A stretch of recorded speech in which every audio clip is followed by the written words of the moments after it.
malignant. So what's the next step? The next step, we placed a wire to bracket the area of the non-mass enhancement for the surgeon, and the patient had breast conservative surgery with axillary lymph node dissection.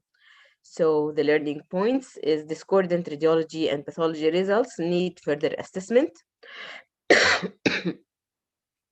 Usually, the further assessment is performed by larger samples, and the risk of undersampling depend on the pathology result and can reach up to 30% in such cases. Now let's move to the next case. She is a 56 years old coming for screening. So this is her mammogram. On the first glance, you can see a dense breast. However, if you look more, you can see this little distortion there. Your next step, we did a compression view. At that point, we did not have tomo, and it showed the distortion. We did an ultrasound. We can see this abnormality. The next step, we biopsied, and it turned out to be invasive ductal carcinoma grade 1, and this is a concordant malignant. When we attempted to do MRI for pre-treatment planning, we found a second area of distortion along with the previous one that we have biopsied, and we brought the patient for MRI guided, a second look ultrasound. We tried to biopsy, and it turned out to be invasive ductal carcinoma, and it's concordant malignant. So the learning point, preoperative MRI is really needed, and second mass can change the patient management from conservative surgery to mastectomy. The fourth case is of a 38 years old presenting with bloody nipple discharge. So this is the mammogram, the next step. So we have nothing, and the ultrasound is normal. What is our next step, as the patient has bloody nipple discharge? We did MRI, and we found this clumped non-mass enhancement. We did MRI guided biopsy, and it turned out to be extensive DCIS with multifoci of invasive ductal carcinoma, and it is concordant malignant. So the learning points that mammogram can underestimate the disease extent and can change the patient's management. Second look ultrasound does not always work, unfortunately. 64 years old with left breast cancer for pre-treatment evaluation. So this is her MRI. As you can see her cancer in the left side, and you can see that there is an abnormality in contralateral location. The next step, we did second look ultrasound with elastography, and it turned out to be malignancy, and it's a second focus of cancer, unfortunately.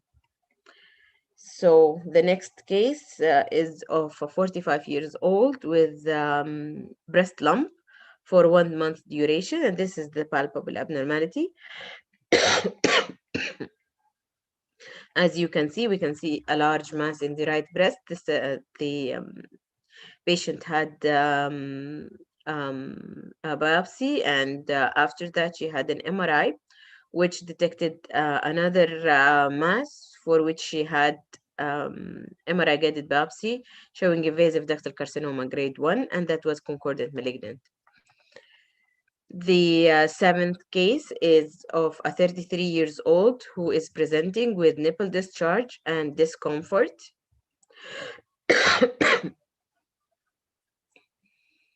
So this is her mammogram. As you can see that there is a large mass in the left breast, and that large mass turned out to be a cyst. We did tomo because this large mass was obscuring an underlying abnormality, and as you can see, there is microcalcifications associated with lesion and distortion. So we have to be very cautious in such cases. So the next step, we did ultrasound. So the left breast ultrasound showed this malignant looking lesion, and we did biopsy of this. And the right breast ultrasound mammogram was normal, and the breast ultrasound showed this fibrocystic-like area. We biopsied both. The right side showed fibrocystic changes, and the left side showed invasive ductal carcinoma grade 1. The right side was concordant benign, and the left side was concordant malignant. The patient had, after that, breast MRI for pre-treatment evaluation. And this MRI shows that she has an extensive disease in the left side, and she has this non-mass enhancement, and our post-biopsy clip is noted just anterior to it.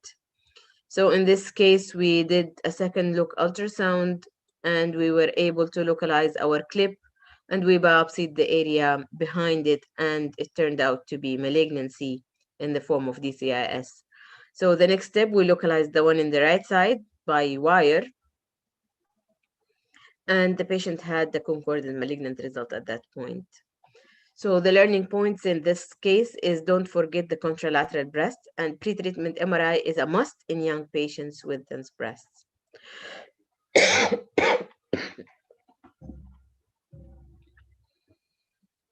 um, this is a 56 years old. She is coming for screening. So this is her mammogram. So we did magnification view as we saw some calcifications.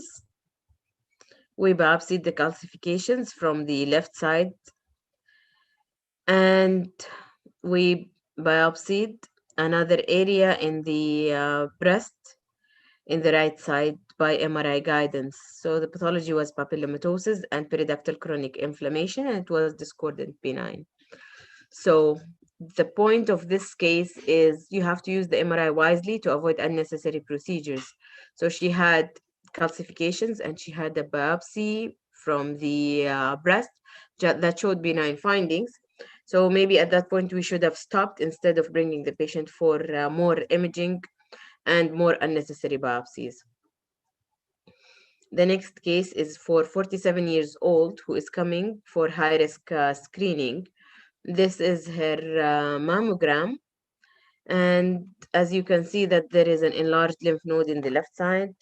The next step, we did ultrasound, and it showed focal thickening, and then we did MRI to look for occult malignancy.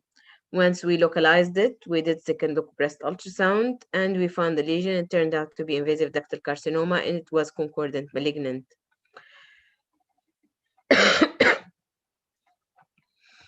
The next case is for a 44 years old who is known case of left breast cancer, post mastectomy on surveillance.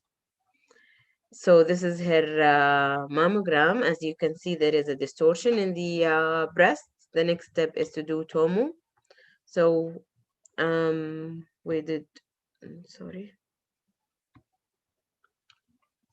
We did tomo, and we can see the distortion in here very clearly, and we can see another area of distortion. The ultrasound shows the proximal and the distal lesions, and biopsies were performed which showed fibrocystic changes with stromal fibrosis. So this in this case is a discordant benign, and the next step is to get larger samples by MRI guided biopsy. After that, the pathology turned out to be radial scar, and this is a high risk lesion and is concordant. So the discordant pathology results warrant further imaging and biopsy, and we have to ensure that concordant results can change the patient management, diagnosis, and improve the patient care. The next case is for a 44 years old who was known case of left breast cancer, status post mastectomy, and she is on surveillance. So this is her mammogram. We did an ultrasound, we found a small lesion, and turned out to be DCIS, and that was concordant malignant. We did MRI, and we can see more lesions. So we biopsied the other lesions that turned out to be DCIS, and it's concordant malignant. The next case is for a 52 years old who is presenting with recently enlarging right breast mass. So she had this large mass in the right side, which is hamartoma when you look at it. However, it's recently enlarging. We could not see anything on ultrasound, so we brought the patient for MRI. And there was this area of abnormal enhancement within this hamartoma, which showed benign breast tissue with hamartoma, and that was discordant benign. So some enhancement can be seen in such cases. However, due to the history, biopsy was indicated. So the next case is a for 60 years old who is presenting with palpable right breast abnormality. So this is her mammogram, And we can see below the breast abnormality, we cannot appreciate significant abnormality, and the ultrasound was normal. So we did MRI and it showed this abnormal enhancement. We decided to do MRI guided biopsy, and it turned out to be fibrocystic changes with papillomatosis and no malignancy. So this is discordant benign. What's our next step? Surgical excision was performed and the patient had malignancy. So you have always to follow the imaging findings. So if you still think that it's abnormal, then it's abnormal. The next case is for a 72 years old who is coming for pre-treatment MRI for evaluation of right invasive lobular carcinoma. So this is her MRI. As you can see there is a contralateral lesion. Then we decided to biopsy it and it turned out to be ADH and LCIS, which is high-risk lesion. The following case is for a 43 years old who is presenting with palpable right breast abnormality. So the MRI, the mammogram showed no definite abnormality, and the ultrasound showed this lesion. The biopsy was performed, and then MRI was performed for pre-treatment evaluation and showed extensive disease. Unfortunately, the patient was not willing to get a mastectomy, so we did another biopsy to confirm to her that she has a malignancy. So the second biopsy was performed and showed DCIS. Unfortunately, she went for mastectomy. She had a concordant malignant result. The next case is for a 59 years old who is newly diagnosed case of right breast cancer and coming for pre-treatment evaluation. As you can see, her malignancy is extensive in the right side with axillary lymph nodes. The MRI showed contralateral abnormality for which biopsy was performed and showed radial scar, and it's a high-risk lesion. The next case is for a 33 years old who is presenting for pre-treatment evaluation of right breast Paget's disease. As you can appreciate here, the periareolar thickening, and there is some calcifications in the right breast. So we did an MRI and we found another area in the left side, and it turned out to be PASH, which is a discordant benign.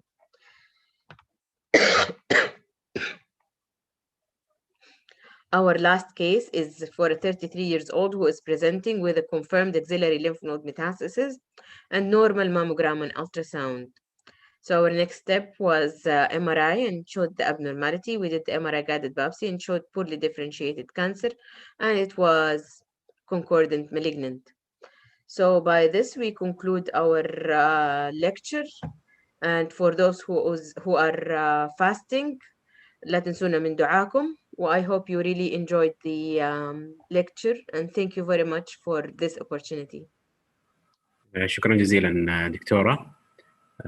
Floor is open for anyone who want to ask any question. Just raise your hand. Meanwhile, while they're doing, in the opposite, do you have all of these cases? The one shown in ECR? لا, اللي في ال ECR first part of the lecture and how to do with the MRI guided biopsy. الكيسز ما هي موجودة هنا. الكيسز لا ما هي موجودة. It's really teaching cases يعني. It is. A lot of varieties. أنا يمكن مريت عليهم سريعا لأنه زي ما أنت شايف عشان الأونلاين ما في interaction. فصعب إنه يكون في تواصل يعني مع الزملاء الحاضرين. لكن أنا متأكدة لو كنا يعني في اجتماع حضوري حتكون حتى يمكن أحلى من كده. It will enhance them to read and to see the. Right. Yeah, it is challenging cases. Anyone? Yeah, some of them are not easy. Yeah, it is. It is. Now you said that you double now the cases. Is it the same trend? It was 70, now it is 150. تقريبا 150 الآن أيوه. Same trend. Yes, same trend. And it's similar to the international benchmarks. I see. Excellent. Whom you advise that they have to go for MRI breast biopsy?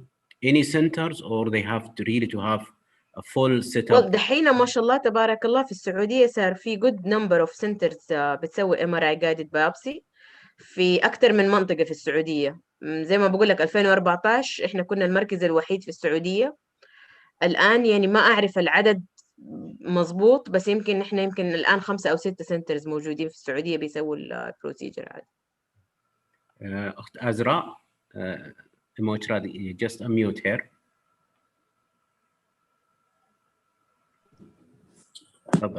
Assalamu alaikum, ma'am. Yes, welcome. I'm very grateful to you for such a interesting lecture. We learned a lot. Actually, I'm practicing breast imaging. So I just wanted to know about the biopsy procedure, like regarding doing biopsy before the MRI. Like when we see the lesion on ultrasound and on mammo, do you think the biopsy before the MRI would affect the MRI imaging? No. Or, no, actually, you have to do the biopsy before the MRI. So you know what you're dealing with before sending the patient to MRI. Okay. So it won't distort the images and affect the final diagnosis. No. Okay. No, actually, the MRI should be used as a problem-solving modality or for further evaluation of cancer patients. Using it for regular diagnosis is sometimes dangerous because it can lead to unnecessary actions. And ma'am, I have a question about screening MRI. Screening MRI, do we refer all the patients who just have family history, or do we use the questionnaire and the risk stratification? How is it in your hospital? It's the risk stratification. So not every patient who has family history is considered high risk. So ma'am, which one do you follow, ma'am? Gale model. L model. Okay. Gale model. Gale. Okay, yeah, the Gale model. Okay, ma'am. Yes. Thank you, ma'am. And the referring is from the breast oncologist surgeon, right, ma'am? The surgeon, the breast surgeon, they refer for the MRI, right, ma'am? They decide. They do the decision making. No, we do the decision making as a radiologist. So we inform them that we suggest them on ultrasound that and mammo that this requires MRI, and then they make the final decision that this patient requires the MRI, or do we make it that this is required? Well, all the patients will get mammogram, right? Yes, ma'am. So in our center, we have a questionnaire. So we do the risk stratification ourselves.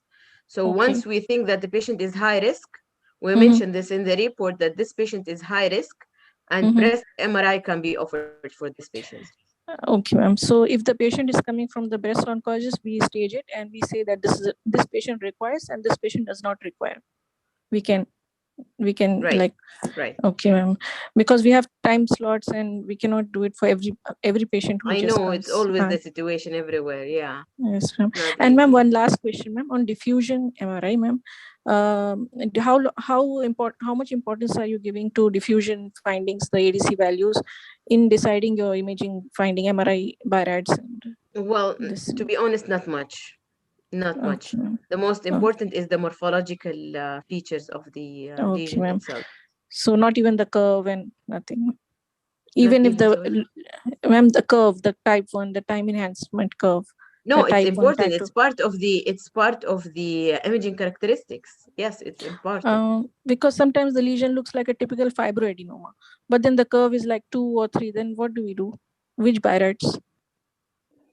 Well, it depends on the morphological features and the imaging features.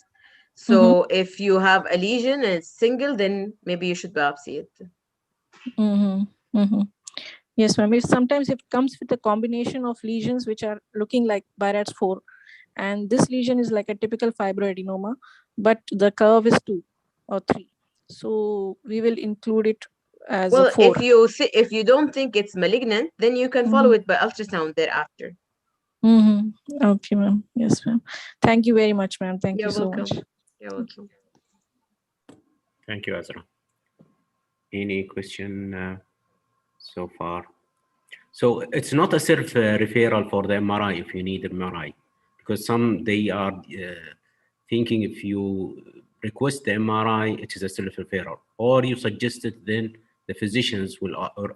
Okay, so in our center, unfortunately, we don't have a coordinator, but we can request our MRIs and we can do it, but we always mention it in the report. But sometimes we do request the MRI and we call the patient to come and perform it. And all of these procedures is an outpatient. It's not an Yes. inpatient. Yes, outpatient procedures. Excellent. Good. Any question from the audience so far? So I didn't hear that you are doing as a multidisciplinary meetings. So We do. you We do, but it's not the scope of this lecture. I But see. we do. So all the cases that we perform, we have two kinds of meetings. One meeting is multidisciplinary for a discussion of the newly diagnosed cancer cases. And the other one is with the surgery and pathology to discuss the difficult cases that we encounter in our practice. And as most of our audience now is technician, what is their roles now in these processes? How do you rely on them, at least in the biopsy? Well, I'll tell you something. In our center, we have something that people who are called breast technologists. So the breast technologists, they perform mammogram, they do ultrasound, and they aid in the procedures in mammographic aided procedure and sonographic aided procedures, and also they aid in the MRI guided procedures. البريست technologists عندنا are very smart ما شاء الله تبارك الله. يعني they can see the lesion in mammogram and they can localize it very well, even better than residents. Okay. And they can find the patient cancer easily. البريست technologists in our center are working as multidisciplinary team. بالنسبة للبريست MRI, البريست MRI itself is performed by the MRI technologist. لكن during the procedure, there is a help between the MRI technologist, the breast technologist, and the breast radiologist. I see. Good combination. But I don't know about the others. They are doing the same. But really, it seems that you have good experience. A lot they have to learn from it. So yeah. Well, our technologists are really good at what they do.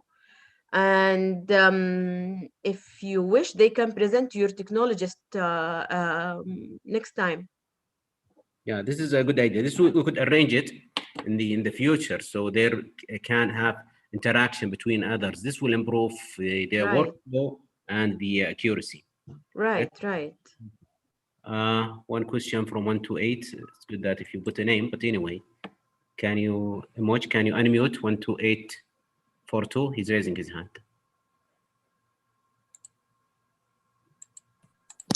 Yes, this is me, Lulu, technologist.